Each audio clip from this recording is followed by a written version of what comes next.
Azadi slogan ঘিরে কুমার ঘোষ বলছে যে এই যাদবপুরে লাল মুখদের আমি কোথায় রাখবো। কি বলেছে শুনিনি আমি। এই যাদবপুরে লাল মুখদের আমি কোথায় রাখবো। যাদবপুরে লাল মুখদের উনি কোথায় রাখবেন সেটা ওনার ব্যাপার। ওনার অনেক গোপন জায়গা আছে যেখানে উনি অনেক কিছু রাখেন, কিন্তু ব্যাপারটা তাই নয়। ব্যাপারটা হলো যে রাস্তায় নেমে জাস্টিস চাওয়া, স্বাস্থ্য সুরক্ষা চাওয়া এবং নারীদের সুরক্ষা চাওয়া যদি রাজনীতি হয় তাহলে এটা রাজনীতি, তাহলে আমার কোনো এটা আপত্তি নেই রাজনীতি হলে। এবং সেখানে বলছে যে খুব প্রথম সেলিব্রিটিদের মুখ দেখা গেছিল, সব তো ফুটেজ কেটে এসেছিল, তারা তো চলে গেল। আজকে আবারও আপনাদের এই মিছিলে দেখা যাচ্ছে, কি বলবেন? আমি এটাই বলবো যে দেবীপক্ষ শুরু হয়ে গেছে। দেবীপক্ষর মানে হলো অসুর নিধন, অশুভ শক্তির বিনাশ। যে সমস্ত জ্যান্ত অসুররা ঘুরে বেড়াচ্ছে বা আপাতত জেল হেফাজতে বা সিবিআই হেফাজতে আছে, তারা যাতে আবার ফিরে না আসতে পারে, তাদের যেন ওখানেই বিনাশ হয়, সেই জন্য আমরা রাস্তায় আছি। এবং সিবিআইয়ের ওপর, প্রশাসনের ওপর, আমাদের বিচার ব্যবস্থার ওপর এই চাপ আমরা রেখে যাবো যতদিন না ন্যায় বিচার হচ্ছে। আর কিছু লোক সম্পর্কে আমার অ্যাকচুয়ালি একটা ভালোবাসা আছে, যারা এরকম বিভিন্ন আলপাটকা মন্তব্য করছেন, আমি কারো নাম নেব না। আমাদের আগেকার দিনে রাজদরবারে বিদূষক ছিল, জানো তো, লোক রাজদরবারে সবাইকে হাসাতো।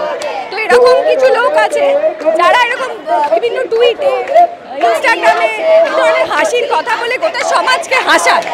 তো তারা আবার একটা পার্টিকুলার দল থেকে পয়সাও পায়, তো সেটা তারা হলো সামাজিক বিদূষক। তাদের ওই সোশ্যাল মিডিয়া পোস্ট থেকে আমাদের হাসি পায়, তো এর তো একটা মূল্য আছে। সামাজিক বিদূষক আমি তো খুব ভালোবাসি তাদেরকে।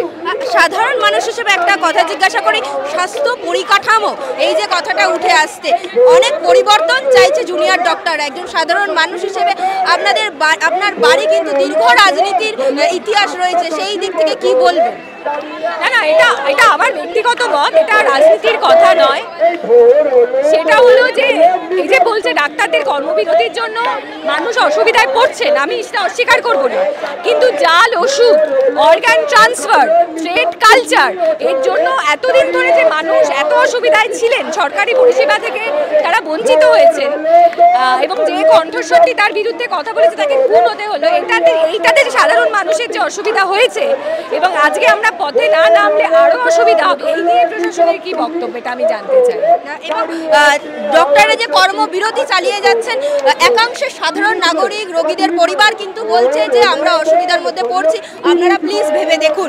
সেই বিষয়টা নিয়ে আপনি কি বলবেন? অসুবিধে গরিব মানুষেরও হচ্ছে, অসুবিধা ডাক্তারদেরও হচ্ছে, কিন্তু ডাক্তাররা যদি কাজ করার মতো পরিবেশ না পান, যদি তারা ঠিক মতো থ্রেড কালচারের সম্মুখীন হন, কথা বলতে গেলে যদি তাকে রেপ, মার্ডার এইসব হতে হয়, কাজের পরিবেশ ছাড়া তুমি পারবে? তুমি ধরো একটা চ্যানেলে কাজ করো, তোমার ওখানে যদি তোমার মালিক বলো বা তোমার কালিগরা বলো তোমাকে রোজ থ্রেট করে বিভিন্নভাবে, তুমি কাজ করতে পারবে না।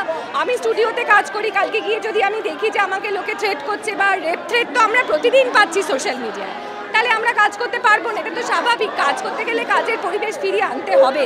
এবার সেটা কতদিনের ধর্মঘট সেটা তো ডাক্তাররাই বলতে পারে। এই যে রেপ থ্রেটের কথা বললেন, সেখানে প্রশাসন কোনো ভূমিকা পালন করছে না, এফআইআর নিচ্ছে না, কার্যত আমরা অভিনেত্রীদের থেকে জানতে পারছি। এই বিষয়ে কি বলবেন যে আমরা স্বাস্থ্য ব্যবস্থাটাকে বাদ দিয়েও কিন্তু এই যে সামাজিক পাঠটা তো আমরা দেখতেই পাচ্ছি যে পুলিশ মানে মার্ডারারদের ধরছে না, যারা রেপ করেছে ধরছে না, যারা অন্যায় করছে ধরছে না, যারা প্রতিবাদ করছে তাদের বেছে বেছে ধরছে। এটা আমি আর কি বলবো, তো সাধারণ মানুষ দেখতেই পাচ্ছে। তাহলে এবার পুজোয় আন্দোলনে থাকছেন? না, আমি পুজো, আমার মনে হয় আমরা এবছর উৎসবের মধ্যে প্রতিবাদ করব, প্রতিবাদের মধ্যে উৎসব করব। সাধারণ মানুষ নিশ্চয়ই উৎসব করবেন, কিন্তু উৎসব করতে করতেও আমরা তিলোত্তমাকে ভুলে যাব না। আমি উৎসব বয়কটে নেই, উৎসবেও আছি, প্রতিবাদেও আছি, কিন্তু উৎসবের মধ্যে প্রতিবাদ করব, প্রতিবাদের মধ্যে উৎসব খুঁজে নেব। এইটা হলো, আমি এটা মনে করি এবং আমার মনে হয় অনেক মানুষ এভাবেই উৎসবে সামিল হবেন।